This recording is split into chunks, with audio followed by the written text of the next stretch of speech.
CPM ఒక సంచలనాత్మకమైనటువంటి చర్యకి దిగడం అన్నది సిపిఎం చరిత్రలో ఇదొక సంచలనం అనాలనుకుంటా.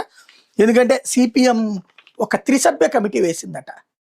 దేని మీద అంటే సిపిఎం కార్యకలాపాలని పాడు చేస్తున్నారు, సిద్ధాంతాల్ని పక్కన పెడుతున్నారు అన్నటువంటిది. హైటెక్ సిపిఎం నాయకుడిగా ముద్రపడ్డవాడు తమ్మినేని వీరభద్రం.